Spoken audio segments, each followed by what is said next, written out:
Krishna Chaitanya Prabhu Prabhu Nityananda Nityananda Shri Sri Advaita Advaita Gadadhara Gadadhara Shri Vasari Srivasadi Gaura Gaura Bhaktavrinam Hare Krishna Hare Krishna Krishna Krishna Hare Hare Hare Rama Hare Rama Rama Rama Hare Hare Hare Hare Krishna Krishna Hare Hare Krishna Krishna Krishna Krishna Krishna Hare Krishna Hare Hare Hare Hare Hare Rama Hare Rama Hare Rama Rama Rama Rama Rama Hare Rama Hare Hare Hare Hare Krishna Hare Krishna Krishna Krishna Hare Hare Hare Rama Rama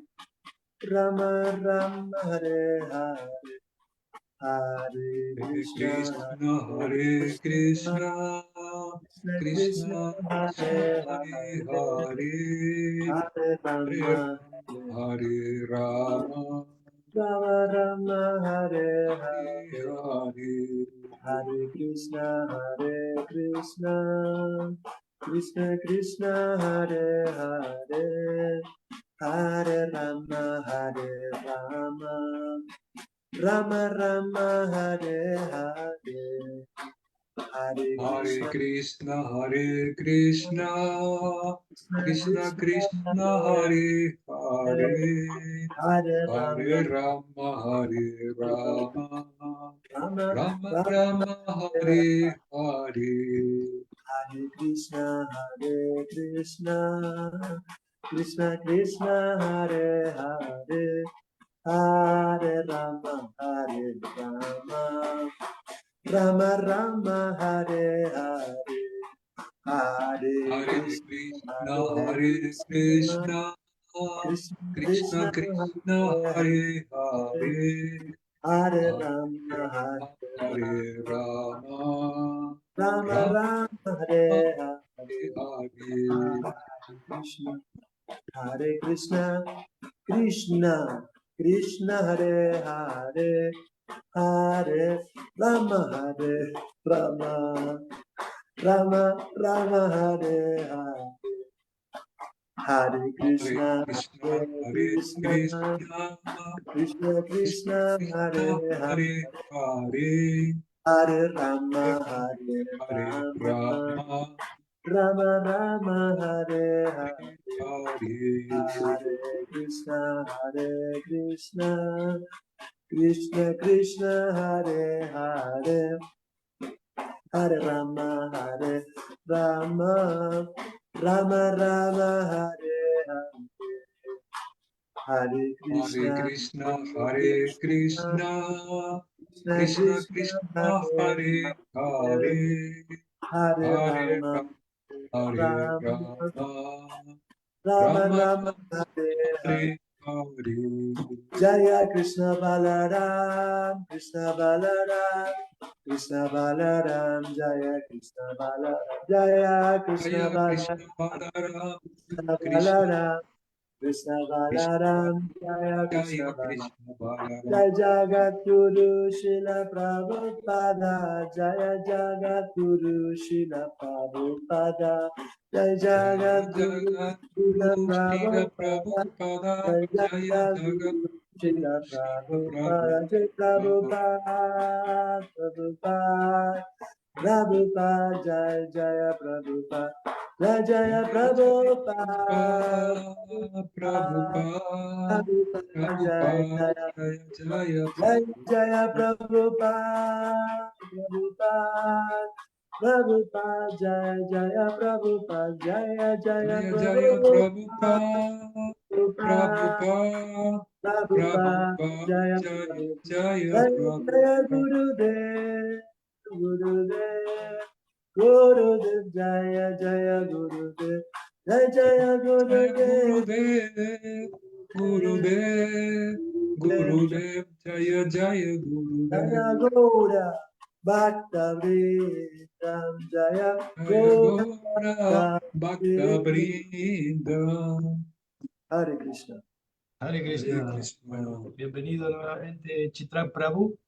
Bienvenido a todos los que están aquí presentes. Bueno, empezamos con una modalidad de preguntas, ¿de qué, amigo? De hacer preguntas en el chat. Así que no de hacer preguntas, sino antes de entrar al Zoom, hay un cuestionario que está bueno recordarlo, es para ayudarnos a tener memoria del capítulo 2.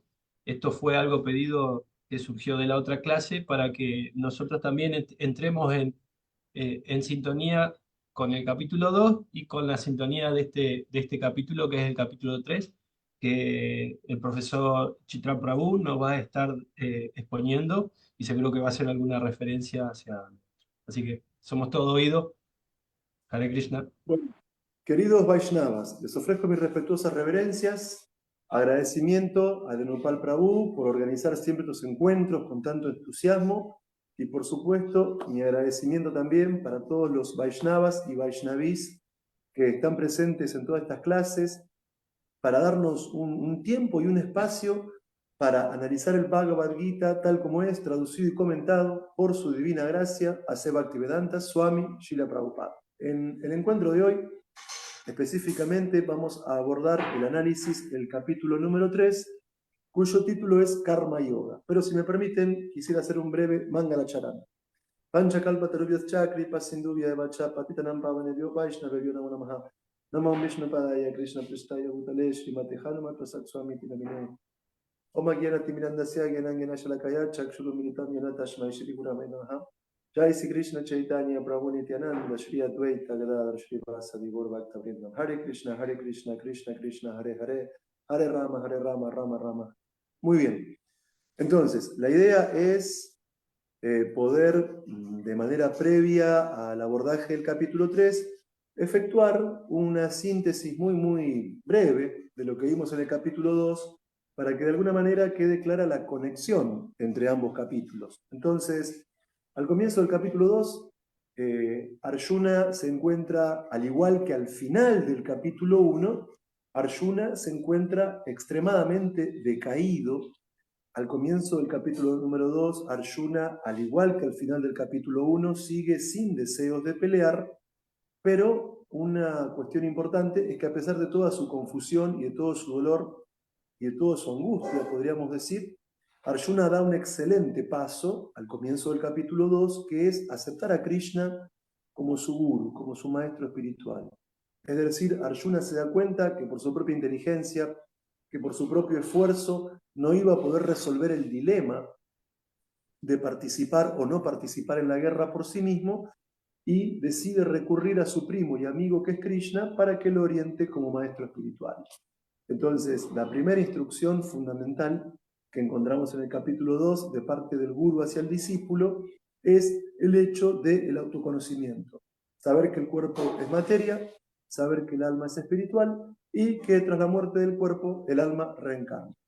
También en el capítulo 2 nos encontramos con que Krishna le da argumentos a Arjuna para que cumpla con su deber, pero también explica que hay que trascender las actividades fruitivas para poder situarnos en el plano más allá de las modalidades, situarnos en el plano realmente trascendental, y que específicamente el Bhakti Yoga, el servicio devocional puro, es lo que nos permite trascender. Y por eso Arjuna pregunta en el capítulo 2 qué características tiene la persona que verdaderamente ha trascendido las modalidades y que de hecho, no teóricamente, sino de hecho, se encuentra situada en el plano trascendental. Y a partir de ahí, Krishna describe pero muy analíticamente toda una serie de shlokas en las cuales aparecen diferentes cualidades o virtudes que efectivamente adornan el carácter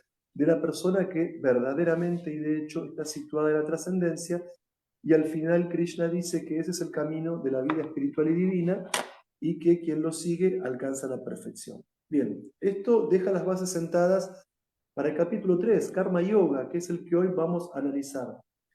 Nos encontramos al comienzo del capítulo 3 con que Arjuna plantea una pregunta, y ahí hay una clara continuidad con el capítulo anterior. Es decir, Arjuna reconoce en su forma de preguntar que está confundido. Pensemos que el capítulo número 2 es muy extenso en cuanto a cantidad de shlokas y el capítulo 2 es muy extenso en cuanto a cantidad de instrucciones que Krishna le da a Arjuna. Entonces, en el capítulo 3, Arjuna manifiesta su confusión ante Krishna, planteando una pregunta en la que dice, si vos considerás que situarnos en el plano del conocimiento, trascender la actividad fruitiva, es mucho mejor que la acción que busca resultados, ¿por qué me querés hacer participar en esta guerra? Le dice Arjuna a Krishna, porque recordemos que en el capítulo 2 Krishna da muchos argumentos, tanto morales como sociales, como filosóficos, para que Arjuna agarre sus armas y combata. Entonces Arjuna le dice a Krishna, pero si vos pensás que el conocimiento, que la trascendencia, que la vida espiritual es mejor que la actividad fruitiva, ¿por qué querés hacer que yo como guerrero participe del combate? Entonces, esto da lugar a un primer conjunto de textos del capítulo 3, donde Krishna les da instrucciones a Arjuna para que cumpla con los deberes prescritos. Entonces, solo por citar algunos, porque en realidad son muchos, en el texto 4, Krishna dice, uno no puede liberarse de las acciones por el simple hecho de abstenerse de trabajar, ni puede lograr uno la perfección únicamente por medio de la renunciación. Entonces lo que Krishna está diciendo es que si uno deja de hacer su trabajo, eso no nos va a perfeccionar. Y en el texto 5 dice, todo el mundo está forzado a actuar irremediablemente conforme a las cualidades que ha adquirido de las modalidades de la naturaleza material, por lo tanto nadie puede dejar de hacer algo ni siquiera por un momento. Y en el texto 6, aquel que restringe los sentidos de la acción, pero cuya mente mora en los objetos de los sentidos, sin duda que se engaña a sí mismo y se lo conoce como un farsante. Texto 7, en cambio la persona sincera, que trata de controlar con la mente los sentidos activos y comienza el karma yoga con conciencia de Krishna, sin apego es muy superior. Y en el 8, desempeña tu deber prescrito, pues hacerlo es mejor que no trabajar. Sin trabajar uno no puede ni siquiera mantener el cuerpo físico. Entonces, estamos viendo cómo en los primeros núcleos temáticos del capítulo 2, Krishna está alentando a Arjuna que actúe. Krishna está alentando a Arjuna a que trabaje, pero no como la persona que carece de conocimiento, sino dedicando la actividad y el fruto de la acción a Krishna. Lo que está indicando Krishna Arjuna es que se sitúe en el plano del karma yoga. Luego nos encontramos con toda una serie de textos muy importantes en el capítulo 3, donde Krishna explica esto mismo, refuerza esta idea, el hecho de que nuestro trabajo, nuestra propia acción, lo que hacemos día a día, se convierta en un sacrificio en honor de Vishnu. Y el texto 9 es muy importante. El trabajo que se hace como un sacrificio en honor de Vishnu debe realizarse, pues de lo contrario el trabajo lo ata a uno a este mundo material. Así que, oh hijo de Kunti, desempeña tus deberes prescritos para la satisfacción de él, Vishnu, y de ese modo siempre permanecerás libre de cautiverio. Y hay toda una serie de textos, a mí realmente me llama mucho la atención el texto 10, al comienzo de la creación, el Señor de todas las criaturas produjo generaciones de hombres y semidioses junto con sacrificios en honor de Vishnu y los bendijo diciendo, sean felices mediante este yagya, sacrificio, porque su ejecución les concederá todo lo que puede desearse para vivir feliz y lograr la liberación. Bueno, qué interesante esto. O sea, el hecho de que todas nuestras actividades estén relacionadas con la trascendencia, que todo lo que hagamos se vuelva yagya, sacrificio para el placer de Vishnu. El significado de ese texto que da Srila Prabhupada del 3.10 es magistral. Ahí Srila Prabhupada explica que todas las entidades vivientes estamos condicionadas en este mundo por haber olvidado la relación que tenemos con Vishnu, y que la Suprema Personalidad de Dios es tan misericordiosa que nos da el conocimiento védico para que recordemos quiénes somos, para que recordemos quién es el Señor Supremo y para que podamos revivir nuestra relación con Él. Y en el significado también Prabhupada explica que el conocimiento védico nos explica cómo hacer yagya, cómo hacer sacrificio. Y algo interesante que pocas veces leemos en los libros de Srila Prabhupada, que por la ejecución de sacrificio podemos ser felices en esta vida y también lograr la liberación. Muchas veces se habla de la imposibilidad de que un alma espiritual sea feliz dentro del mundo material. Pero observemos esto que realmente es muy importante. Texto 10, capítulo 3. Al comienzo de la creación, el Señor de todas las criaturas produjo generaciones de hombres y semidioses, junto con sacrificio en honor de Vishnu, y los bendijo diciendo: sean felices mediante este yagya, pues su ejecución concederá todo lo que puede desearse para vivir feliz y alcanzar la liberación. Entonces, cuando el ser humano tiene conciencia divina, cuando el ser humano tiene conciencia de Krishna, y cuando el trabajo que el ser humano hace, lo hace como un sacrificio en honor de Krishna, somos felices en esta misma vida. No hay que esperar a la muerte, a la liberación. En esta misma vida podemos ser felices cuando nuestro trabajo se convierte en un sacrificio en honor de la Suprema Personalidad de Dios. Y además de tener una vida feliz en esta vida presente, también por ejecutar sacrificio alcanzamos la liberación. Y Srila Prabhupada explica en el significado de manera muy clara que el sacrificio para esta era es el canto del Mahamantra Hare Krishna. Bien, hay toda una serie también de textos en este capítulo, donde dice que los texto 11, que los semidioses complacidos con los sacrificios también complacerán a los seres humanos, y de ese modo, mediante la cooperación entre hombres y semidioses, reinará la prosperidad. Pero hay un texto muy interesante, el número 3, que dice: los devotos del Señor se liberan de toda clase de pecados porque ingieren comida que primero se ha ofrecido en sacrificio. Los demás que preparan comida solo para el placer personal de los sentidos, en verdad comen únicamente pecado. Bueno, acá encontramos la fundamentación filosófica de el hecho de no comer comida, sino honrar prasada. O sea, la persona que no tiene conciencia espiritual, ya antes de comer la comida piensa qué rica que va a estar, cuánto voy a comer. La persona que no tiene conocimiento filosófico mientras cocina va probando lo que cocina porque asume que es el disfrutador. Pero cuando el Vaishnava cocina, entiende que está haciendo un sacrificio. O sea, selecciona alimentos vegetarianos, lacto-vegetarianos, en algunos casos veganos, con la conciencia de que eso va a ser ofrecido a Krishna. Entonces, el Vaishnava obviamente no come carne, ni nada de eso, ni pescado, ni fiambres. Y entonces el Vaishnava cuando cocina, cocina con la conciencia de que va a ofrecer eso a Krishna. Y por lo tanto no prueba la comida mientras cocina. Y además después de cocinar ofrece con mantras eso a Krishna y luego toma prasada. Bueno, hay toda una serie de textos que hablan de toda esta cuestión, que es muy importante, pero también en este capítulo 3, además de las instrucciones que Krishna da sobre el deber prescrito, cómo el deber prescrito puede volverse karma yoga, cómo debemos ejecutar sacrificios en honor de Vishnu, también Krishna está explicando el modo en que ejecuta su deber una persona consciente de Krishna. Entonces, texto 17.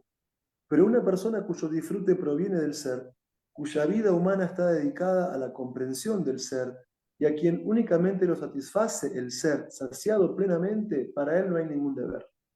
Texto 18. Un hombre autorrealizado no tiene ningún propósito que cumplir con el desempeño de sus deberes prescritos, ni tiene ninguna razón para no realizar dicho trabajo, y tampoco tiene él ninguna necesidad de depender de ningún otro ser viviente.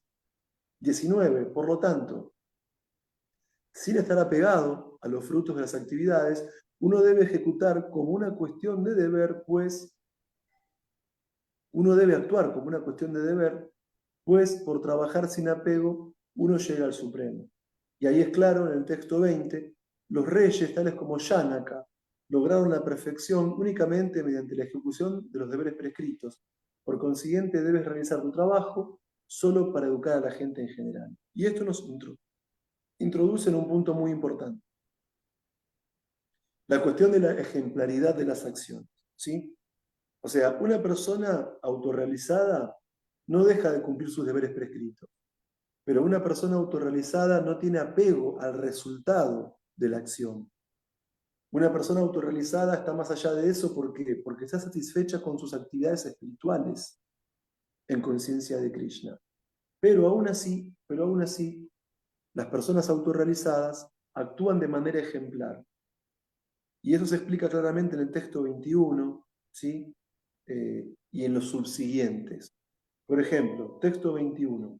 Los hombres comunes siguen los pasos de un gran hombre, sea cual fuere la acción que éste ejecute, y cualesquiera sean las pautas que él establezca mediante actos ejemplares, el mundo entero lo sigue. Entonces, Krishna, cuando viene a este mundo, él no viene por una cuestión de karma, ni Krishna cuando viene a este mundo tiene un cuerpo material, ni Krishna cuando viene a este mundo está atado por las modalidades. Krishna viene a este mundo porque desea venir. Krishna viene a este mundo a través de su potencia interna, no obligado por Maya. Y Krishna cuando viene a este mundo es completamente liberado, pero aún así, en esta sección de textos se explica que aunque Krishna es la suprema personalidad de Dios y está liberado, él aún así actúa ejemplarmente para enseñarnos a los demás cómo debemos actuar. Incluso, de hecho, aunque Krishna es eterno, pleno en conocimiento y en bienaventuranza, cuando Krishna vino a la tierra hace 5000 años, incluso él aceptó un maestro espiritual. Y Krishna es la fuente de todo conocimiento. Él no tiene que aprender algo de otro. Pero aún así, para enseñarnos cómo actuar correctamente, Krishna era muy respetuoso con sus padres, Krishna era muy respetuoso con los brahmanas, e incluso él aceptó ser instruido por un maestro espiritual, para darnos el ejemplo. ¿Por qué? Porque la gente común sigue a las grandes personalidades. Y cuando Krishna viene a la tierra, él no tiene que obtener ningún resultado material de las acciones. Y aún así, él hacía sacrificios, Krishna se levantaba en Brahma Muhurta y meditaba, como hacen los Vaishnavas. Así que, aunque entendemos que cuando Krishna se levantaba en Brahma Muhurta, él recordaba sus pasatiempos con Radharani en la tierra de Vrindavan. Que ya Krishna, por aquel entonces, cuando Krishna externamente, aparentemente, pareciera dejar Vrindavan, él vive un tiempo en Mathura y luego en Dwarka. Entonces también nos encontramos con una serie de textos en este capítulo que dice que hacen referencia al modo en que actúa el hombre sabio que posee conocimiento a partir del Shloka 25 en adelante. Los ignorantes realizan sus deberes con apego a los resultados. Asimismo deben actuar los sabios, pero sin apego, a fin de llevar a la gente por el buen camino. En el 26. Así que para no perturbarle la mente a los hombres ignorantes, que están apegados a los resultados fruitivos de los deberes prescritos, el sabio no debe inducirlos a dejarlos de trabajar, más bien, trabajando con espíritu de devoción, debe ocuparlos en toda clase de actividades para el desarrollo gradual de su conciencia de Krishna. Entonces, la gente común, si no está muy regida por la modalidad de la ignorancia, la gente común trabaja duro para poder disfrutar del resultado de su acción. Y lo disfrutan en el plano material. Entonces, la persona sabia no tiene que decirle a la gente común, ustedes dejen de trabajar, ustedes renuncien a todo y vuélvanse inactivos. No, no. La persona sabia lo que tiene que hacer es canalizar la tendencia del trabajo de la gente común en actividades que sean conscientes de Krishna. Y de esa manera la gente va a progresar de manera gradual. Bueno, hay toda una serie de shlokas que hablan sobre este tema, es muy extenso. Para ampliarlo les recomiendo la lectura, el texto 25 en adelante, 26, 27, 28, 29, etc. Y después tenemos, finalmente, toda una secuencia de textos del 36 en adelante que hablan acerca de cómo superar la lujuria, que es el enemigo de la autorrealización. Entonces, en el texto 36, Arjuna dijo, oh descendiente de Vrishni, ¿qué es lo que impele a uno a actos pecaminosos, aún involuntariamente, como si se lo obligara a la fuerza? O sea, a veces hay gente que hace el mal porque no conoce el bien. Y a veces los que conocemos el bien, también actuamos mal. ¿Y por qué lo hacemos? Acá en el capítulo 3, por lujuria, porque no la podemos frenar. Porque es la lujuria que nace de la modalidad material de la pasión, la que nos lleva a cometer actos que incluso no son buenos para nosotros y no son buenos para otros. Ahora, ¿qué pasa cuando la lujuria no está satisfecha? Eso se explica en el texto 37. Cuando tenemos un deseo, aparte aclaro otra cosa. Cuando los occidentales utilizamos el término lujuria, es básicamente placer sexual. Pero el capítulo 3 del Bhagavad Gita tiene una concepción mucho más amplia de lujuria. Lujuria es búsqueda desenfrenada de placer sensorial, y no solamente sexo.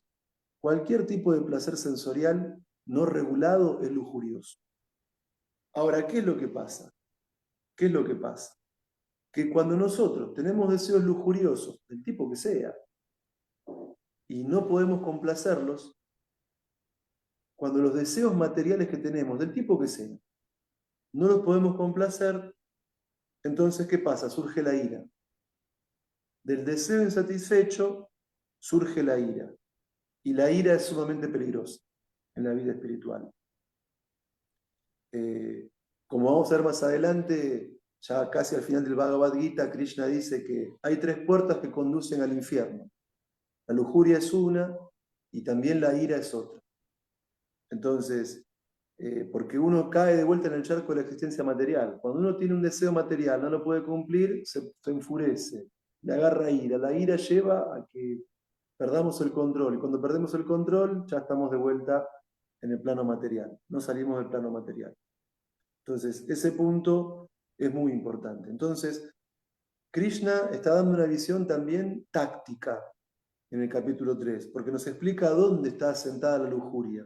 La lujuria está en los sentidos, en la mente y en la inteligencia. En esos 3 puntos tácticos son los bastiones que toma la lujuria para someternos. Sentidos, mente e inteligencia. Y desde ahí confunde al alma espiritual. Entonces, a través de la lujuria, explica Krishna, es que por ese deseo intenso de disfrute material donde no hay discriminación, si es bueno, si es malo, si me eleva, si me degrada, ahí es donde perdemos el conocimiento. Ahí es donde la entidad viviente se confunde. Entonces, por eso en el texto 41, Krishna dice, por lo tanto, oh Arjuna, el mejor de los Bharatas, desde el mismo principio domina ese gran símbolo del pecado, la lujuria, mediante la regulación de los sentidos, y mata a esa destructora del conocimiento y de la autorrealización. Entonces, así es que efectuamos una síntesis muy breve del capítulo 2 y abordamos también los núcleos temáticos del capítulo 3. Por supuesto que para ampliar esto es obligatoria la lectura del capítulo completo del Bhagavad Gita. Solo estoy presentando los ejes principales y en este momento quisiera compartir con ustedes sobre estos núcleos temáticos un conjunto de reflexiones y conclusiones personales. Entonces, el capítulo 3 comienza con la pregunta de Arjuna, ¿sí? Si el conocimiento es mejor que la acción, ¿por qué me querés hacer participar en esta horrible guerra? Entonces, acá hay un punto muy importante que denota esta pregunta de Arjuna. Los seres humanos tenemos una meta muy elevada que alcanzar, que no es para los animales, sino principalmente para nosotros, los hombres y mujeres, que es alcanzar la autorrealización. Y la autorrealización no se alcanza de casualidad, sino que requiere de conocimiento y requiere también de devoción. Entonces, tenemos que saber obtener el conocimiento de la fuente correcta. ¿Y esto qué implica la pregunta de Arjuna? Que no hay que aceptar ningún tipo de conocimiento ciegamente, que no hay que aceptar ningún tipo de conocimiento dogmáticamente. Krishna no está hablando en el Bhagavad Gita y Arjuna agacha la cabeza y dice constantemente sí, señor, como una persona pasiva, como una persona carente de capacidad de análisis. No. Arjuna acepta en el capítulo 2 del Bhagavad Gita a Krishna como discípulo y no dice constantemente sí señor, sí señor, sí señor. No, Arjuna en el capítulo 3 comienza preguntando. ¿Por qué? Porque el ser humano para alcanzar la autorrealización requiere de conocimiento. Pero no cualquier persona puede darnos conocimiento perfecto. Un alma condicionada no puede hacerlo. El conocimiento perfecto en el Bhagavad Gita procede de Krishna, que es trascendental. Pero aún así, Arjuna, con su pregunta, requiere que Krishna le haga aclaraciones. Requiere que una comprensión de ese conocimiento. Es decir, para Arjuna no opera el dogmatismo, ni el fanatismo, ni el aceptar ciegamente. Incluso, ante la presencia del propio Krishna, que es su guru, Arjuna pregunta porque quiere aclaración. Arjuna procede activamente a preguntarle a su maestro espiritual para una mejor comprensión de las instrucciones de su guru. Y esto nos da el ejemplo a nosotros de cómo debemos intentar procesar el conocimiento que viene del guru, de las shastras y de los Vaishnavas. Sin dogmatismo, sin fanatismo, sin dar nada por asumido, indagando, cuestionando, analizando y buscando comprender de verdad y en profundidad. Para eso Srila Prabhupada nos trajo sus libros. No para que seamos fanáticos, ni ciegos, ni dogmáticos. Tiene que haber una comprensión filosófica profunda. Tal como Arjuna, que le pregunta a su propio maestro, que aclare. Bien, además de la pregunta de Arjuna, al comienzo de este capítulo, Krishna nos habla de la importancia de cumplir con el deber prescrito. Y este punto es muy importante por el hecho de que todos nosotros como hombres y mujeres somos seres activos. Tenemos la tendencia al movimiento, a hacer actividades, a hacer trabajos, a hablar con personas, a ir de un lugar para otro. Entonces, no podemos quedarnos como una piedra quietos en un lugar y mudos. O sea, somos seres vivos, tenemos la tendencia a movernos, a hacer cosas, a tener metas, objetivos, a ir para adelante. Entonces, cuando nosotros que somos activos actuamos, sobre todo en el plano de lo que estamos, en el plano material, uno actúa en base a la modalidad que principalmente lo condiciona, porque nos condicionan casi todas, pero una más que otras. Entonces, actuamos en función de guna, pero también actuamos en función de karma. Y este punto es muy importante. Nosotros, ya que somos activos, que hablamos, que nos movemos, que estudiamos, que tenemos familia, que tenemos que trabajar y tantas otras cosas que hacemos, para poder hacerlas bien, tenemos que descubrir cuál es nuestro guna y karma. Tenemos que descubrir cuál es nuestra naturaleza de acción. Tenemos que descubrir qué tipo de actividades se ajustan más a nuestra mentalidad y a nuestro carácter. ¿Por qué? Porque así vamos a hacer las cosas con mucha más naturalidad, de un modo mucho menos artificial y mucho menos forzado. Si uno se autoconoce a sí mismo, incluso en el plano material, si uno entiende cómo lo condicionan algunas de las modalidades, si uno entiende cómo piensa, si uno entiende qué tendencias tiene, si uno entiende qué habilidades tiene, uno puede en este mundo ejecutar un tipo de deber prescrito acorde a la propia naturaleza condicionada que uno tiene. Y eso hace que todo sea más fluido y hasta les diría también placentero. Hasta me animaría a decir eso.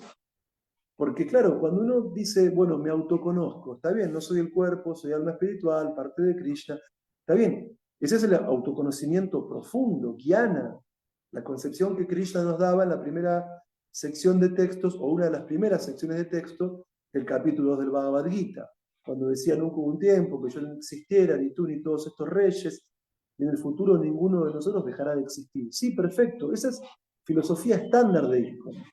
Es lo que Srila Prabhupada más explicaba. No somos el cuerpo, somos almas espirituales. Todos los miembros de ISKCON sabemos eso.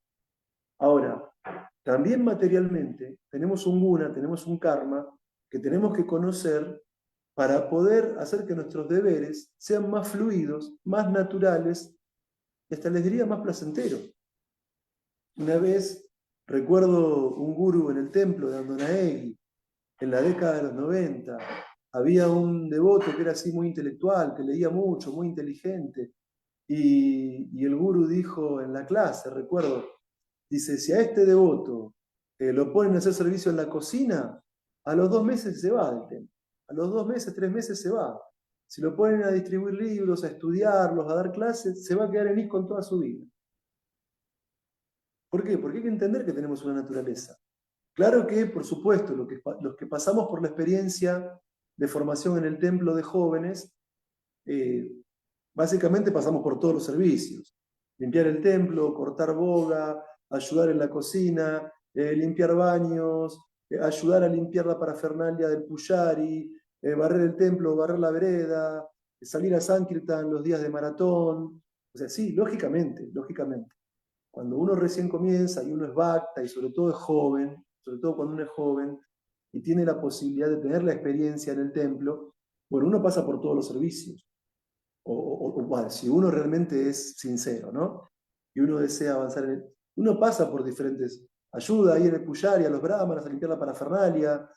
Recuerdo, bueno, yo pasé por muchos servicios, pero recuerdo que uno de los servicios que más me gustaba, bueno,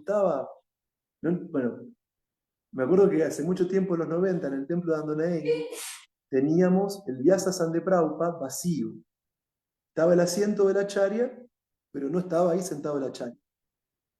Y me acuerdo que una noche estábamos todos los bhaktas, los que estábamos en el curso del bhakta, ahí en el ashram. Antes de acostarnos cantábamos el Namaste, todos los bhaktas juntos. Y de repente estábamos ahí en el ashram. En esa época, en los 90, los bhaktas nos vestíamos de amarillo, en ISKCON Buenos Aires. Y me acuerdo que estábamos ahí en el templo y dicen, llegó Prabhupada. Y nosotros salimos así del ashram, como estábamos, ¿no? Con el shortcito con el que dormíamos, con una remera, llegó Prabhupada.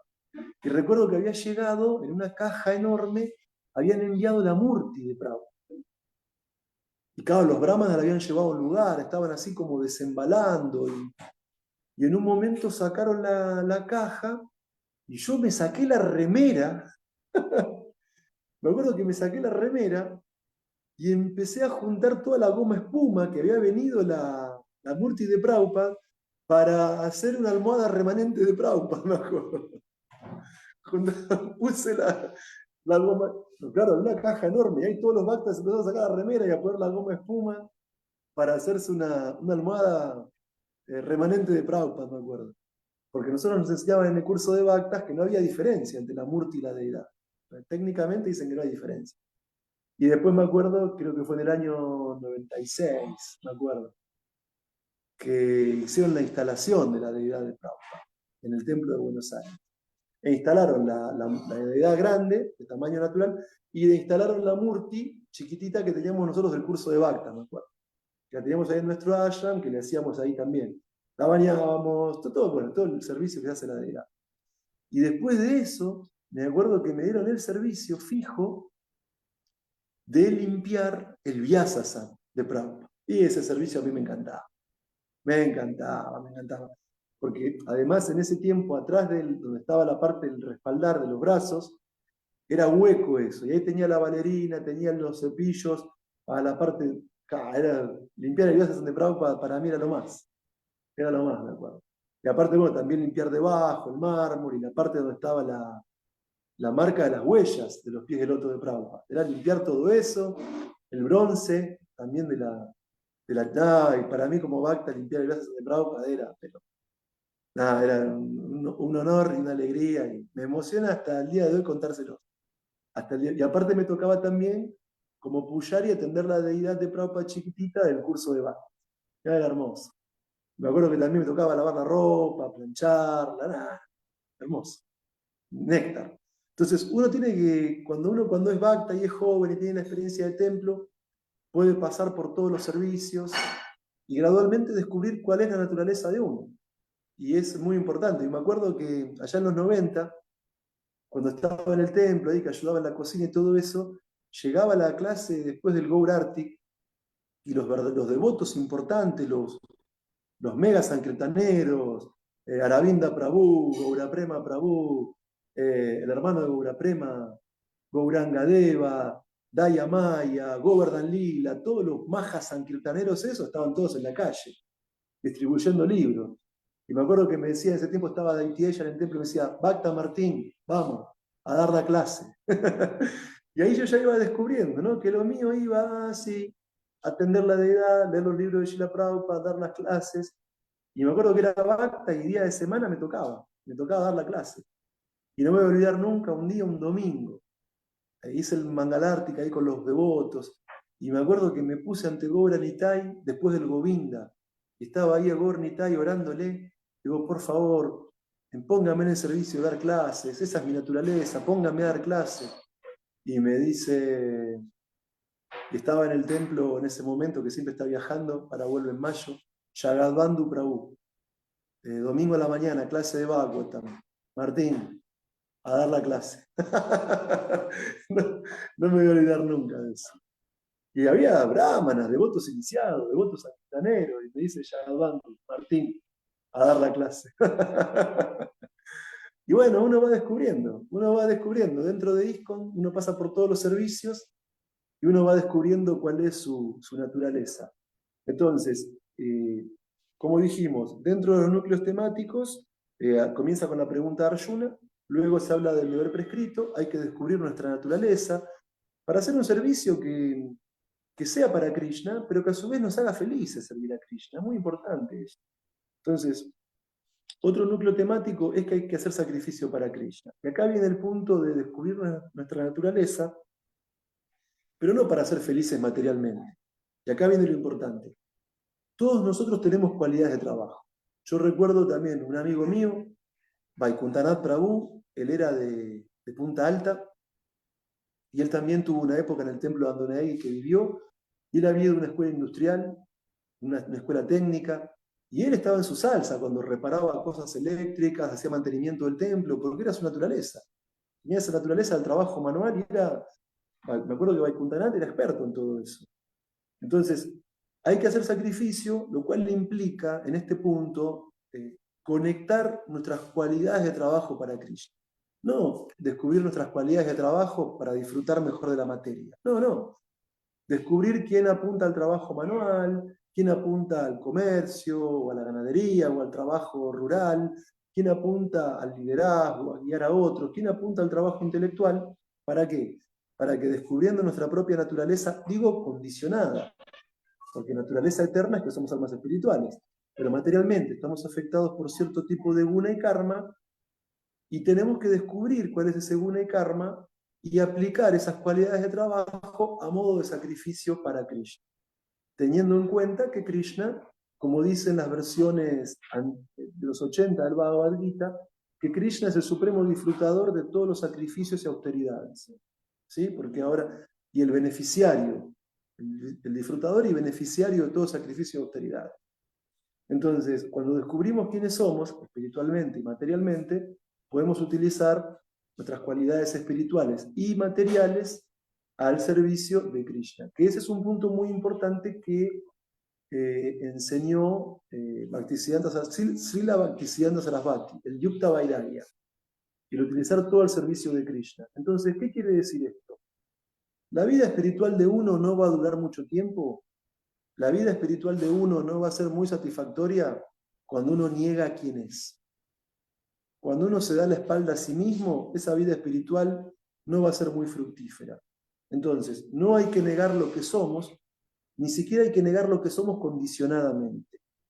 Lo que tenemos que hacer es descubrir quiénes somos y a esas cualidades que temporalmente tenemos, por guna y karma, aplicarlas en el karma yoga, aplicarlas en el bhakti yoga. ¿Por qué? Porque Prabhupada muchas veces daba un ejemplo de que lo mismo que te hace daño es lo mismo que te puede hacer bien. Por ejemplo, cuando uno se clava una espina, con otra espina uno se la puede sacar. Entonces, hay un tratamiento que no me acuerdo cuál era con leche, que por tomar mucho lácteo te hacía mal, pero por cierto tipo de lácteo te podés recuperar. Entonces, ¿qué significa esto? Que lo mismo que nos ata nos puede liberar el trabajo. Cuando el trabajo y nuestras cualidades de trabajo las conectamos en el Bhakti Yoga, en el Karma Yoga, con Krishna. Entonces, si negamos nuestras cualidades de trabajo, si queremos ser artificiales, si queremos jugar en la cancha de otro, y muy bien no nos va a ir. Y el ejemplo que da Prabhupada, el ejemplo que encontramos en el Bhagavatam, es el famoso ejemplo del elefante Gayendra. Gayendra era un elefante de los planetas celestiales que estaba disfrutando con sus elefantas en un lago. Y cuando estaba en el lago Gayendra, una de las patas se la atrapó un cocodrilo. Y el cocodrilo lo estaba venciendo a Gayendra, hasta que Gayendra oró a Vishnu y Vishnu lo rescató. Pero ¿qué nos enseña esto? Que si el elefante hubiera peleado en tierra contra el cocodrilo, que era su elemento, el elefante ganaba. Pero como el elefante estaba de visitante en la cancha del cocodrilo, que era el agua, el cocodrilo se volvió más poderoso y venció, y estuvo a punto de vencer al elefante. Entonces, ¿qué significa esto? Que cuando uno se niega a sí mismo, cuando uno quiere ser otro, cuando uno no reconoce quién es, entonces uno se pone en una situación que es artificial, que es incompatible, y eso no dura mucho tiempo en la práctica del Bhakti. Y no es nada satisfactorio intentar ser quienes no somos. En cambio, si sabemos quiénes somos y acoplamos eso en el servicio a Krishna, nuestra actividad se perfecciona. Y la actividad, que cuando es material genera un karma que nos ata a reencarnar, la misma actividad, cuando se lo ofrecemos a Krishna, a modo de sacrificio, como dice el texto que leímos del 3.10, nos hace felices en esta vida y además nos prepara para alcanzar la liberación. ¿Qué más se puede pedir? Bueno, Krishna Prema, ¿no? Que es más elevado que la liberación. Pero digo, es óptimo que la acción se vuelva un sacrificio a Krishna. Eso es muy importante. Entonces, la vida humana, como muchas veces decía Prabhupada, no es para vivir como perros y gatos, solo para el placer de los sentidos. La vida humana no es para la gratificación sensorial material. En la vida humana hay que seguir un cierto ciclo de sacrificios recomendados en los Vedas. Y el sacrificio supremo de esta era, como decíamos previamente, es el canto del Mahamantra. Hare Krishna, Krishna Krishna, Hare Rama, Rama Rama, Hare. Por eso la importancia de darle un lugar central en nuestra vida al Mahamantra Hare Krishna. En el encuentro anterior me hicieron una pregunta de cuál era el Dharma para esta era, y yo comenté que era el canto del Mahamantra Hare Krishna, pero fui poco específico. ¿Cómo se implementa ese canto en la vida de un Vaishnava? De manera regulada.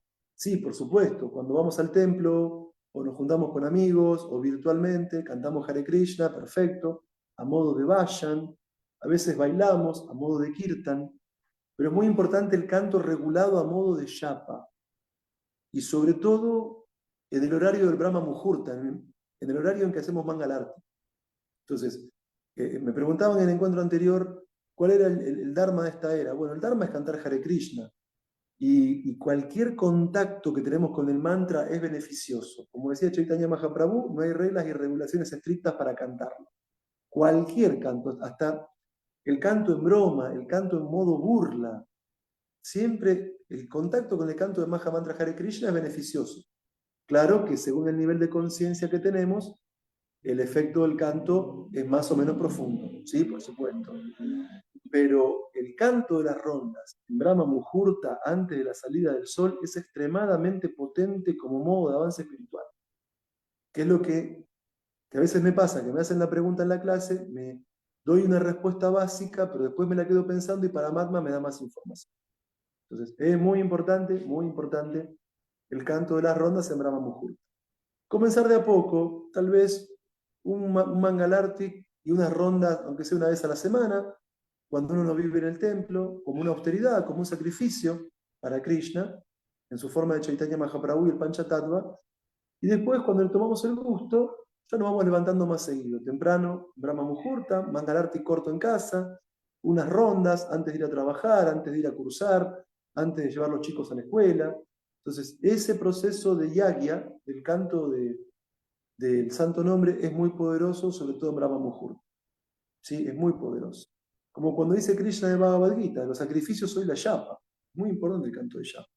Bueno, y yendo al punto del núcleo temático de los actos ejemplares. Hoy en día vivimos en una sociedad donde imperan los medios masivos de comunicación, tanto los tradicionales, diarios, radio, revista, televisión, como también los que son relativamente nuevos, las redes sociales. Instagram, Facebook, lugares, o sea, plataformas como YouTube, Netflix, todas esas cosas, ¿no? Entonces, incluso son tan relevantes las redes sociales y los medios de comunicación que hay gente hoy en día que trabajan de influencers. Hay gente que trabaja de llevarnos a que pensemos de cierta manera o a que actuemos de cierta manera. ¿Por qué? Porque la gente común sigue a los que admira. La gente común tiende a quedar fascinada con ciertas personas porque las ve en la tele, porque las ve en internet. Y la gente común cuando admira a alguien, escucha lo que dice, intenta seguir a quienes son sus ídolos, sus personas admirables. Entonces, el ejemplo es una herramienta muy poderosa de educación.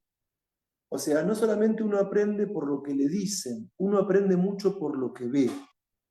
Entonces, ¿esto qué significa? Que debemos evaluar cómo estamos actuando, que debemos evaluar la calidad de nuestras acciones. ¿Por qué? Porque con nuestras acciones estamos influenciando a los demás. Entonces, es muy importante la imagen que estamos transmitiendo hacia otros. ¿Por qué? Porque para muchas personas esa imagen sirve de modelo. Esa imagen es un camino a seguir. Por eso, un padre tiene que ser ejemplar para los hijos, un profesor tiene que ser ejemplar para sus alumnos, un brahmana, un guru, tiene que ser ejemplar para el resto de los Vaishnavas, un presidente, un rey, tiene que ser ejemplar para los ciudadanos, para los súbditos. Porque cuando vemos que los de arriba no hacen las cosas bien, generalmente los de abajo vamos a intentar no hacer las cosas bien. Pero cuando vemos que los de arriba son virtuosos, son puros, vamos a esforzarnos por ser mejores. Entonces, todo el que ocupa un lugar de liderazgo, un papá, un profesor, un brahmana, un presidente, un rey, un guru, tienen que ser ejemplares.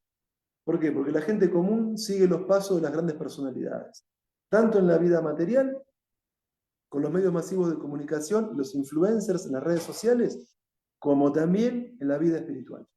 También en la vida espiritual, sobre todo en la vida espiritual, hay que intentar, dentro de nuestra propia capacidad, también ser ejemplares, para mostrar el camino correcto a los demás.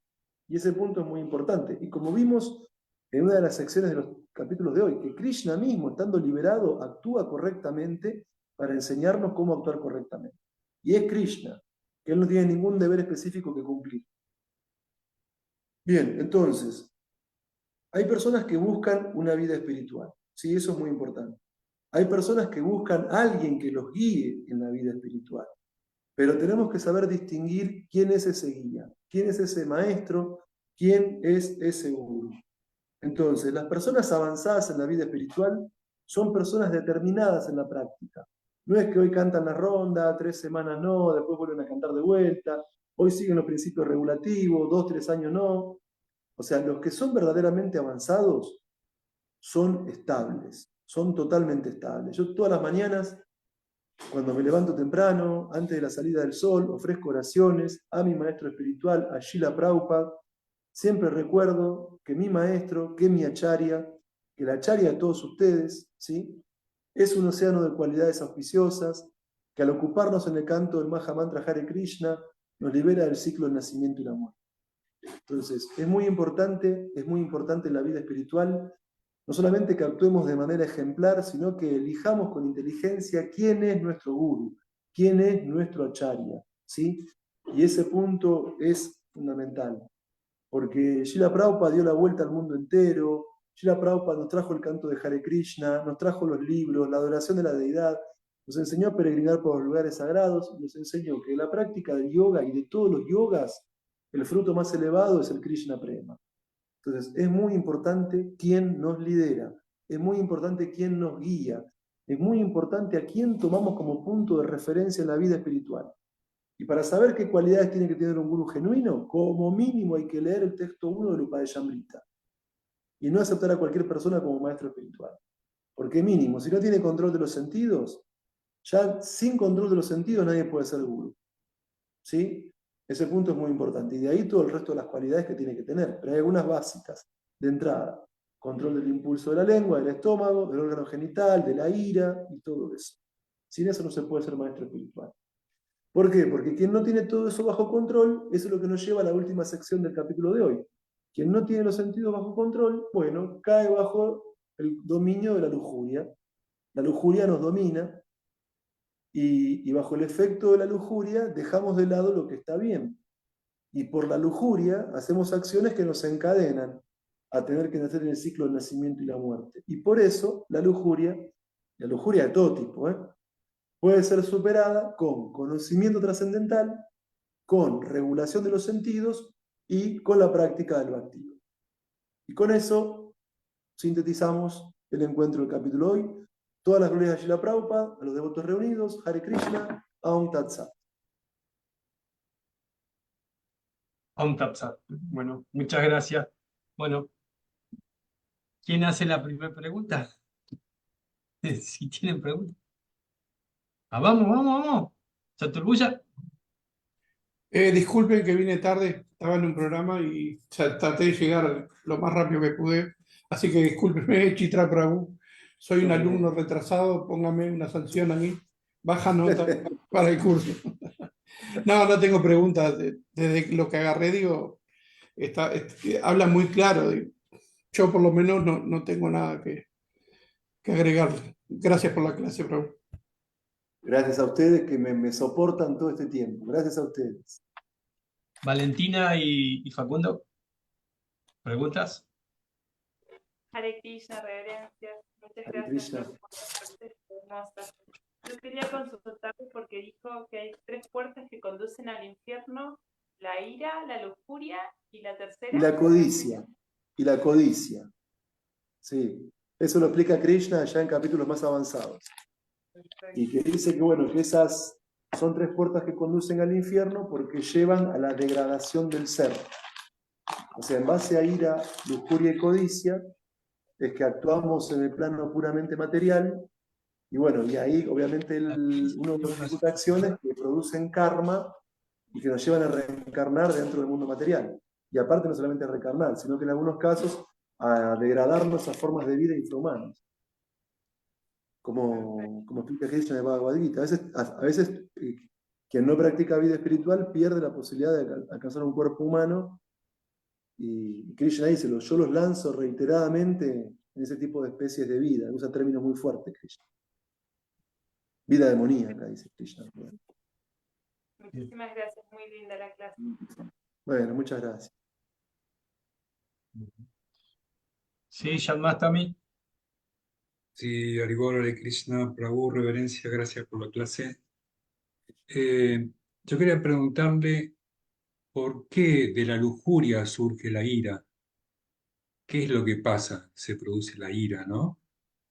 Sí. Y cuando, por ejemplo, ahora que se ven muchos femicidios, se llama, ¿no? Cuando matan a las mujeres, que hay Sí. tanto de eso.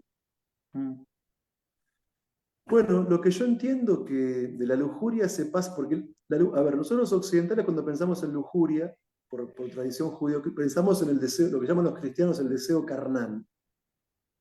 Pero eso es un aspecto de la lujuria.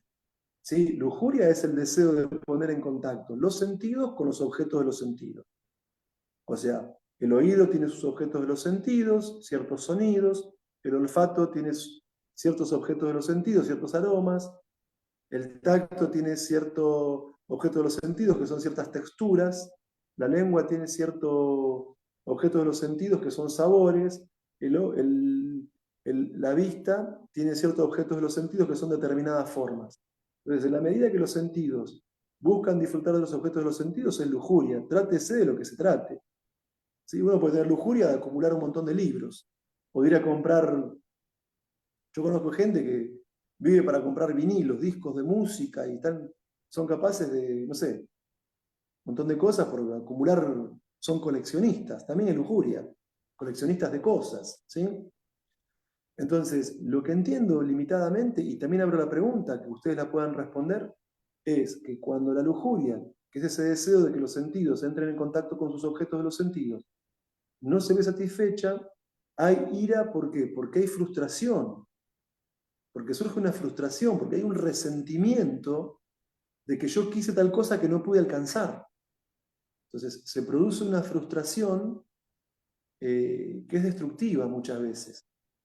Y por eso también a mí me preocupa cuando, antes de estar con los Vaishnavas y todo eso, cuando leía historia, cuando leía sobre historia de otras religiones, donde había sacerdotes muy insatisfechos, que tenían mucha ira y que hacen una prédica que es violenta, que es fanática, porque a veces también en la vida espiritual, no solamente la persona en la vida, también nosotros en la vida espiritual, por no tener satisfechos ciertos deseos, podemos llenarnos de ira, y a veces es peligrosa la ira cuando uno está en un puesto de poder o en un puesto educativo, porque uno puede bajar líneas, diría, que no son en línea con nuestra filosofía, de pensamiento represivo, de obediencia ciega, de cosas que son peligrosas potencialmente, dentro de una institución religiosa o espiritual.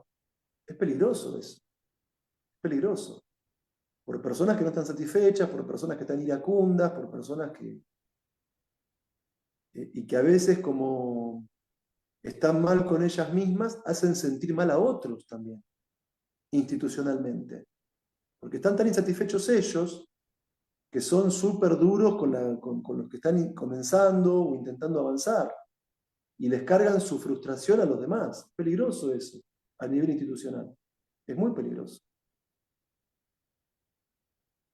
Entonces, por ejemplo, llevándolo al terreno de que las personas que no consideran que son almas espirituales y desarrollan actividades que no tienen nada que ver con el alma, eh, es un porcentaje muy alto Sí. y eso trae frustración porque no satisfacen el alma, entonces se produce una ira, eso es a nivel masivo, entonces, ¿cómo es? A ver, primero que quiero diferenciar algo en base a mi experiencia. Yo he conocido practicantes de vida espiritual con muy malas cualidades de carácter, lamentables cualidades de carácter. Manipuladores, calculadores, interesados.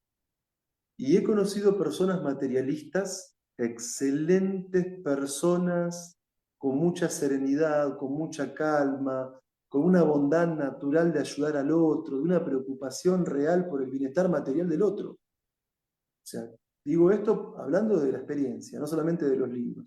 Yo he conocido practicantes de vida espiritual que es mejor tenerlos lejos, porque son un peligro. Y he conocido gente materialista, maravillosos seres humanos. Maravillosos seres humanos. Con unas cualidades humanas de las que tendríamos, que algunos que practicamos vida espiritual, tendríamos mucho que aprender.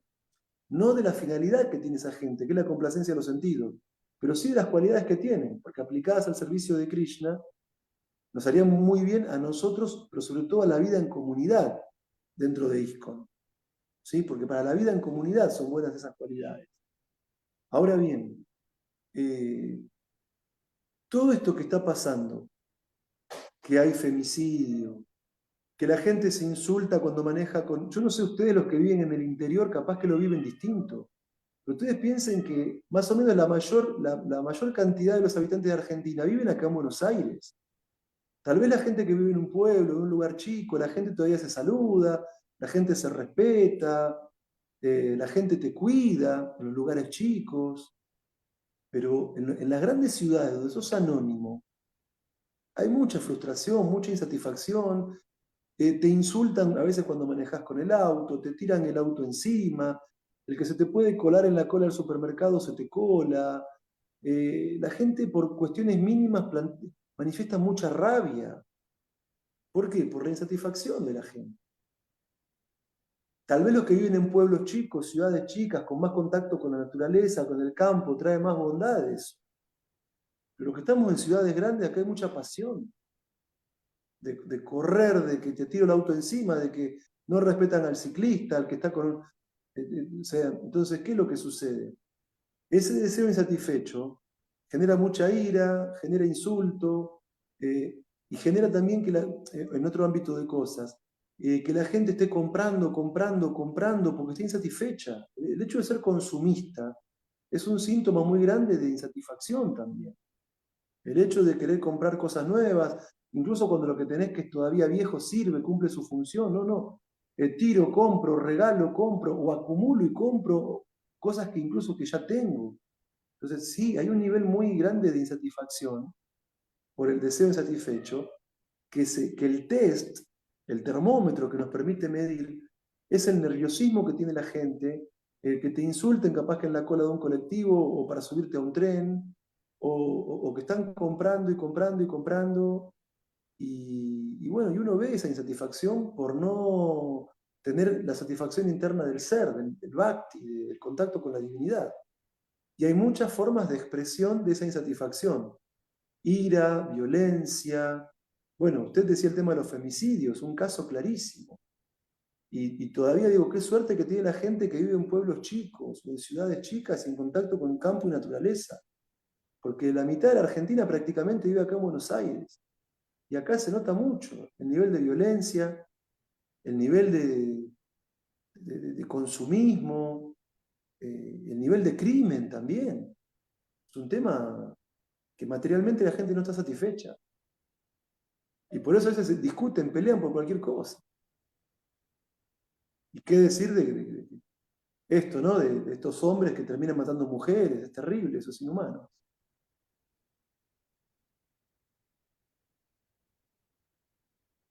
Bueno, gracias. Es lo que puedo Vale. responder en este momento. Disculpen si es limitada la respuesta, pero es lo que puedo explicar en este momento. Después seguramente cuando pase el tiempo ahí aparece la respuesta más, más profunda. Pasa siempre. Valentín y Facundo. Igual hay una pregunta de Omar, tal vez no sé si la escuchamos primero a ella Sí, porque Humada, dudo mucho. Humada, la hacemos esperar. Está lejos, Humada. Está allá en Estados Unidos. Está. La señal llega después. No, dele. Hare Krishna, Prabhu, devotos. Muchas gracias. No, no estoy lejos, estoy cerca con ustedes, de verdad. Qué bonita clase, como siempre, cómo expone la filosofía y de todas las clases que he escuchado con respecto a la renuncia y con respecto a lo que es la lujuria y sobre todo cómo poner nuestra naturaleza al servicio de Krishna o hacer realmente Yuktha Vairagya, ¿no? Usted lo ha expuesto de una manera así tan amorosa y tan a la vez tan real, ¿no? Amoroso porque, bueno, real, y como lo he sentido así, en otro humor también usted, porque siempre expone la filosofía de una manera, valga la redundancia, filosófica, pero lo ha puesto así con su propia experiencia, como devoto de templo, de ashram.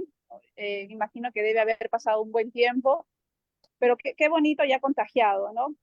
Y nada más eso, bueno, hay muchas cosas, así como usted dice también, después Paramatma también habla y si uno puede escuchar, no solamente tienen las respuestas, sino también uno puede elaborar más preguntas, pero más que nada es ese sentimiento de recordarnos cómo nos debemos ubicar para poder servir mejor. Muchas gracias, Prabhu. Sí. Bueno, gracias. Sí, en realidad no tuve una experiencia de mucho tiempo de templo, pero sí tuve la suerte de cuando estaba en el templo de Andonaegui, estar ahí con los devotos, ir seguido y sobre todo involucrarme, porque el bhakti no es teórico, no es que únicamente leyendo los libros uno va a alcanzar la autorrealización, es práctico este proceso. Y realmente yo entiendo que diferentes personas se unen a ISKCON a diferentes edades de su vida. Entonces ya cuando uno es grande, padre o madre, con un trabajo, una profesión, capaz sea un poquito más difícil ir al templo, pero los que nos unimos de jovencitos, que tuvimos esa posibilidad de pasar por todos los servicios en el templo, es una experiencia maravillosa. Recuerdo que allá en Andonaegui teníamos al costado de la cocina un lugar que llamamos el cuarto de boga, que era todo con estante, que estaban todas las verduras que usábamos para cocinar. Entonces, a veces los bhaktas cortábamos boga ahí, y recuerdo cuando había festivales, tipo Yamás también, que venía gente también, los del templo más los de la comunidad, y cortando boga en el patio, y limpiando, y otros haciendo guirnalda.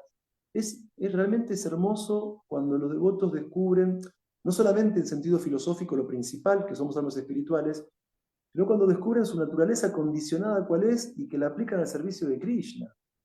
Entonces, yo recuerdo estar ahí en la mañana en el templo dando la clase siendo bhakta. Y las devotas, por ejemplo, mientras escuchaban la clase, cosiendo alguna ropa de la deidad en una mesita chiquitita, o por ejemplo, enhebrándola, haciendo las guirnaldas para las deidades. Y los devotos que mientras estaban en la cocina tenían un bafle, un parlante, y escuchaban la clase abajo, que estaba como en un subsuelo, la cocina de Andonaegui. Y bueno, y es hermoso eso, ¿no? Que estamos todos que... Y aparte lo hermoso, ¿saben qué es? El apreciar. El apreciar. Que uno llega a un templo limpio, reluciente, porque hay devotos que lo hicieron. Que uno va a la fiesta de domingo porque un devoto preparó la clase. Los que vamos a la fiesta de domingo, cuando voy al templo, el altar, todas las deidades, porque hubo un puyari que le puso toda la devoción al altar y las deidades que están preciosas. Desde la persona que limpió el templo, desde la persona que estuvo cortando boga, el que embelleció el altar, esos vayans hermosos que hacen los devotos en Buenos Aires, que te derriten el corazón, vos decís, ahí hay tiempo de práctica con el armonio, con la mridanga, el que preparó la clase, el que adoró la deidad, el que limpió el templo, el que limpió un baño. O mismo el devoto que pasa con la canastita ahí, Ekendra, siempre, que pide las donaciones, o sea, o sea, es hermoso ver cómo cada cual con sus cualidades está sirviendo a Krishna. Porque en Goloka Brindavan pasa lo mismo.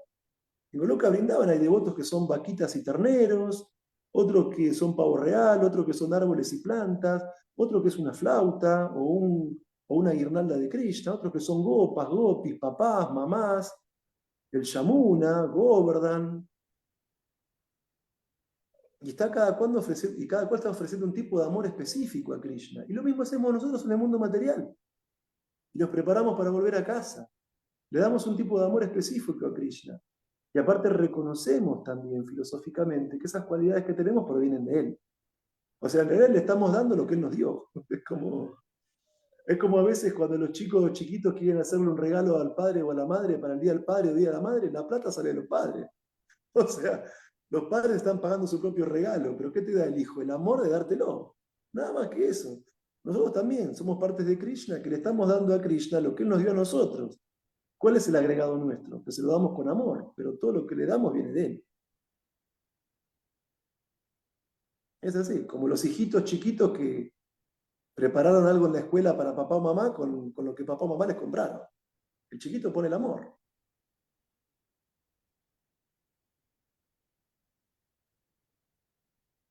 Qué linda explicación.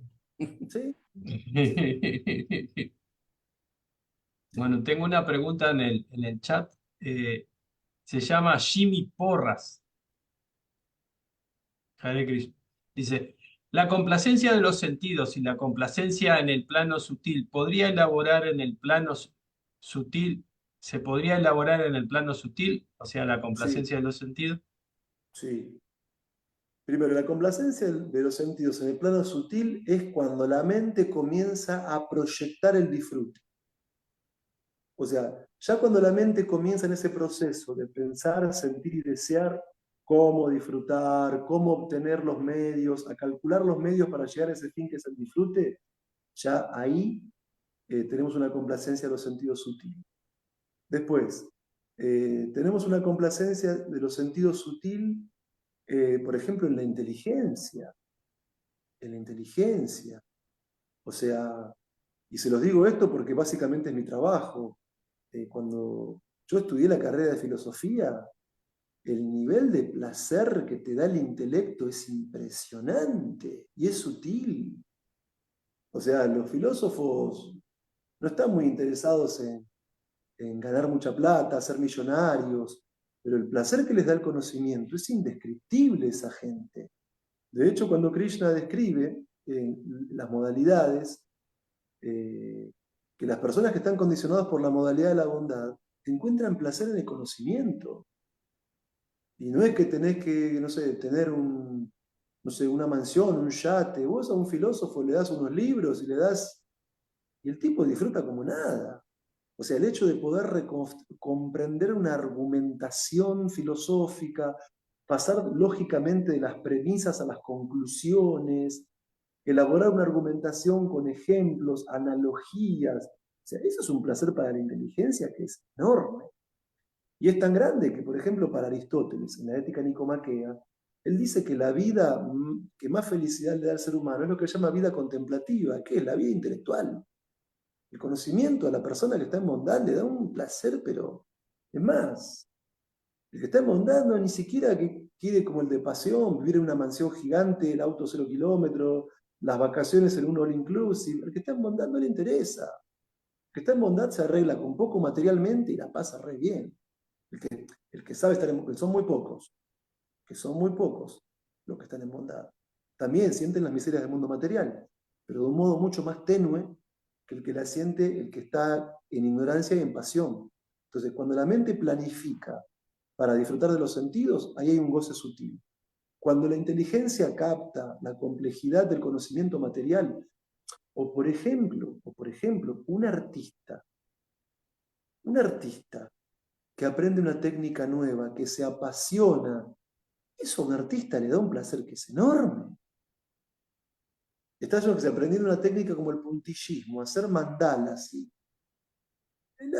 A mí, alguien muy cercano a mí que hace mandalas me dice, a mí se me pasa el tiempo cuando pinto un mandala. Puedo estar horas y horas y lo está disfrutando, lo está gozando sutilmente. El arte da un placer sutil que es impresionante. El manejar una técnica y cuando la perfeccionaste pasar a la próxima. Alguien me decía a mí, el arte a mí me hace muy feliz porque sé que es infinito todo lo que puedo aprender en el arte. No tiene límite. Bueno, tiene límites, pero son enormes esos límites. Y también el placer sutil del ego. Una vez leí en una revista cultural que decía, un filósofo te puede dar una charla gratis, sí, todo bien, pero quiere que le soben el lomo. O sea, quiere que le palmeen la espalda y le diga qué grande sos, qué inteligente, qué genio. Sí, das una charla por la que no te pagan, que qué sé yo, que te invitan, no te pagan, pero el placer de que te digan qué grande sos, qué inteligente que sos, qué bien que hablás, cómo te lucís, qué bien que explicás.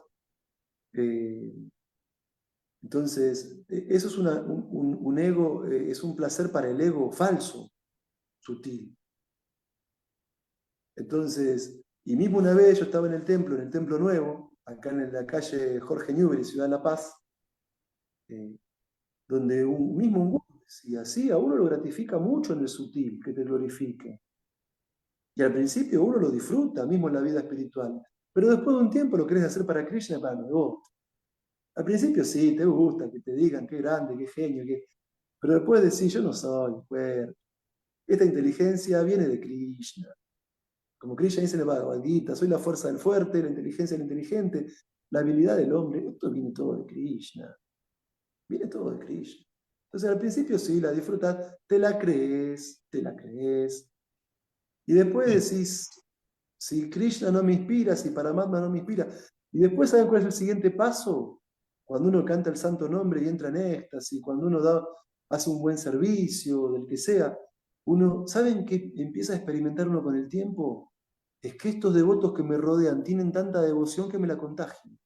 Y después lo empezás a sentir así. No, uy, qué grande, qué genio, No, después decís, estos que me rodean son tan sinceros y que es real, y que esa es la verdad final, que los devotos que me rodean tienen tanta devoción, que esa devoción se refleja en mi corazón. Y por eso estoy haciendo lo que hago, porque se reflejan las cualidades de los devotos en mí. Y ahí ya ese disfrute sutil se corta, porque uno entiende que quienes nos rodean están transmitiéndonos unas cualidades que son muy elevadas. Mismo todos los miembros de ISKCON tenemos experiencia en haber hecho ashams, y que de repente, a mí me ha pasado, pero miren, hoy es una clase personal, es re personal, pero Krishna nos está educando a todos. ¿Vieron cuando Krishna estaba en el bosque a solas con las gopis? Y las gopis en el 10º canto del Bhattan dicen, somos las mejores mujeres del mundo, las más lindas, porque lo tenemos a Krishna. ¿Qué hizo Krishna? Se escondió. No se la crean, ¿no? Krishna quiere que sus devotos sean humildes. Y a mí me ha pasado hace mucho tiempo atrás, estar haciendo vayan en el templo y que los devotos cantan y ¡wow! Y digo, uy, qué bien que estoy cantando, qué bien que está. Y ahí ya me caí en la mente y se me cortó todo. Ahí se cortó todo. Sí. Porque creía que era yo el que estaba apoyando ese Shakti. Y Krishna, ¿qué hizo? Krishna me bajó el copete un montón de veces. Cuando yo, vos creés que sos vos el controlador, vos creés que sos vos el que... No, entonces, ¿qué pasa? Cuando Paramatma me hizo dar cuenta que lo que está pasando ahí es una atmósfera, que son los mismos devotos que la crean, y que uno, en realidad lo que hace es, uno se está retroalimentando con las buenas cualidades del otro, y sobre todo con el conocimiento y con la devoción de los demás. Y cuando uno entiende eso, ya el néctar no se corta, porque uno aprendió lo que tenía que aprender, y ahí fluye, porque uno entiende que no es la causa del resultado de la acción. Y cada cual en su servicio, si está atento, lo va a aprender. Que nos estamos, como dice su santidad Bhakti-Bhushan Swami, nos estamos adornando con plumas prestadas. Y es real eso, totalmente real.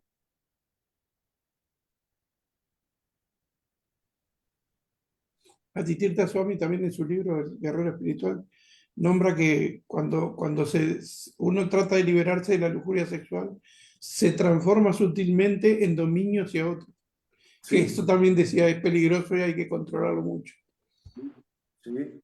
Sí, porque a veces uno está en la vida espiritual, con el paso, uno está recontrolado en lo burdo. Externamente uno es re austero, como uno es muy buen sadhana, pero ¿qué pasa en el sutil? También hay que trabajar el sutil.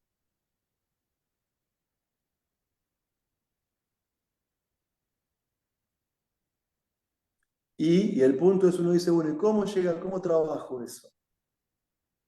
Nosotros ponemos énfasis por Chaitanya Mahaprabhu en el proceso de Kirtanam, de cantar el Mahamantra Hare Krishna. Pero hay un proceso que es muy potente, que también tenemos que utilizar, que muchos de ustedes seguramente lo hacen, que es el ofrecer oraciones. Porque uno no es como los filósofos budistas del budismo Hinayan, que por nuestro propio esfuerzo vamos a alcanzar la liberación. Nuestra filosofía es la filosofía del mono y del gato. Al igual que el gato, que el gatito bebé, nos dejamos que la mamá nos agarre con la boca y nos lleve de un lugar a otro. Pero al igual que el mono bebé, hacemos el esfuerzo para agarrarnos de la mamá cuando vamos de árbol a árbol para no caer. Entonces, nuestra filosofía, ¿cuál es? Que ponemos nuestro mayor esfuerzo en la vida espiritual, pero buscamos la misericordia sin causa de Krishna. Filosofía del gato y del mono. Al gato lo lleva la mamá sin esfuerzo y el mono tiene que agarrarse. Entonces, un proceso muy importante para luchar con nuestras anartas es, en el plano sutil y en el burdo, es, además de cantar nuestras rondas y todo lo demás, la buena asociación, es el ofrecer oraciones, plantearle a Krishna dónde hay un obstáculo y que nos ayude a resolverlo, para estar más cerca del refugio a sus pies del loto. El ofrecer oraciones es un proceso del Bhakti Yoga muy potente. Los procesos como oír, cantar, recordar, adorar. Ofrecer oraciones es muy importante en la vida espiritual. Y aparte también Prabhupada explica que hay un proceso estándar para ofrecer oraciones. A mí me pasó una vez que, imagínense esto, está terminando la batalla de Kurukshetra, ¿sí? Están casi todos muertos, ¿sí? Menos los Pándavas. Ashwatam, el hijo de Dronacharya, decapitó a los 5 hijos de Draupadi. Arjuna va a capturarlo. Ashwatam le lanza un Brahmastra. Krishna le ayuda a Arjuna a contrarrestar el Brahmastra de Ashwatam. Lo ata a Ashwatam, lo tira ahí a los pies de Draupadi y Yudhishthir le pide a Arjuna que lo perdone. Bhima y Krishna le dice, no hay que perdonar. Bueno, pues, si no recuerdo mal, Arjuna opta por cortarle el pelo, creo que tenía una joya en el pelo, Ashwatam o algo así, en el primer canto del Bhagavatam, y lo mata y lo deja vivo. Porque para un yatri lo mata y lo deja vivo, porque le corta el pelo. Y le quita la joya, le saca la joya al pelo. Y lo deja vivo físicamente, pero lo mata simbólicamente. Y encima Ashwatan, de traidor, lanza un arma brahmastra de vuelta para acabar con Maharaj Parikshit, que está en el vientre de Draupadi. De Uttara. Uttara, sí, de Uttara, porque era hijo de Abhimanyu. Y bueno, y entonces, miren lo que a mí fue muy fuerte para mí leer eso, porque Uttara embarazada de Parikshit Maharaj, con el Brahmastra que se le está viniendo encima, va corriendo a donde está Krishna sentado en la cuadriga antes de partir, y primero Uttara le ofrece oraciones a Krishna, primero le ofrece oraciones, y después le dice, por favor, salva a mi bebé. O sea, y Prabhupada explica que hay un proceso estándar de ofrecer oraciones, que uno nunca le pide a Krishna algo directamente, uno primero ofrece oraciones. Y si uno no sabe cómo ofrecer oraciones, uno tiene que tomar como modelo las oraciones que están en las llaves. Vieron en el capítulo 10, cuando Arjuna le dice a Krishna, perdón, en el capítulo 11, la forma universal, solo lo más puro que existe, la verdad absoluta, y los grandes sabios confirman, y después uno le va con el pedido a Krishna. Si es que tiene que ir con un pedido, pero primero uno lo glorifica. Y yo digo, Uttara estaba, pero totalmente al borde de que la maten a ella con su bebé, y hasta siguió el proceso ella. Primero ofreció oraciones y después pidió protección. Al borde de la muerte, ¿eh? Y de perder su bebé. Muy fuerte eso.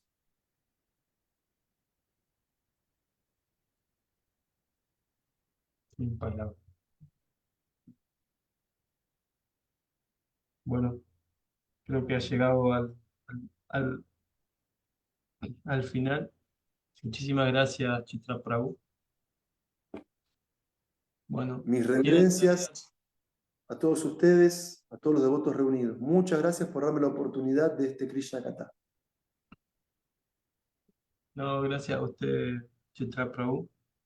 Bueno, como ya sabrán, Valentina, me tenés que pasar el teléfono tuyo, entonces yo tengo tu contacto y te paso. Hay un Word que preparó Prabhu, que es como un mini examen múltiple de choice para tener en cuenta los principales o unas preguntas del capítulo 2.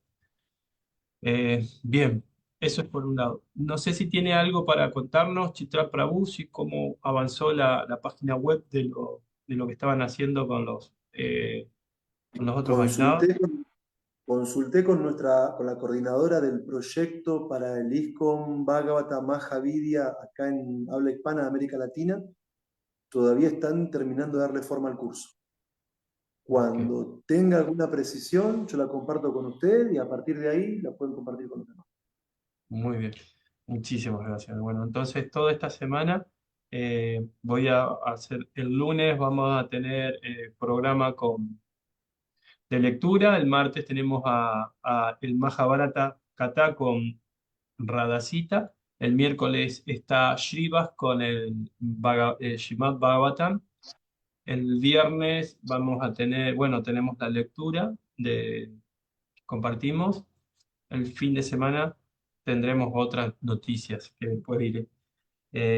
Bueno, creo que terminamos un fin de semana muy lindo. Ayer estuvo Krishna Yetra Swami Maharaj dando una clase totalmente diferente para los que están acostumbrados como estamos acostumbrados a veces la escritura y la cosa, así que pueden verla por Face para volverla a entender. Está muy directa, es sus investigaciones sobre el libro del yoga y la ética animal que va a compartir con nosotros, o sea, vamos a ser parte de ese libro porque todas las preguntas que surjan seguro que las va a ir poniendo en su libro como comentarios, así que es una linda práctica. En mayo tendremos nuevamente a Maharaj Krishna Yetra Swami. Y por cierto, este mes nosotros tuvimos dos encuentros con Chitra Prabhu que se dio así y seguro que en mayo tendremos otro más. Así que le vamos a volver a pedir que inicie ¿cómo se llama? Las preguntas que nos haga, si la podemos poner antes de entrar al Zoom, a la clase. Y bueno, y agradecerle, sé que está muy eh, ya de lleno con todos los parciales y toda la tarea que tiene de su trabajo y tomar y aparte el servicio nuevo este de, del- de los devotos coordinadores con lo que estaba diciendo usted. Muchísimas gracias por darnos este hermoso tiempo y a todos los Vaishnavas que nos acompañaron, así que tengan buenas noches. Hare Krishna. Y, Haribol, y, Hare y Krishna. saludo a los del Face que me olvidé, a Jimmy Porras. Muchas gracias por sus preguntas. Hare Krishna, Haribol. Haribol. Estén bien. Krishna. Gracias. Hare Krishna, Georgina también, Hare Krishna. Hare Krishna. Hare Krishna. Bueno.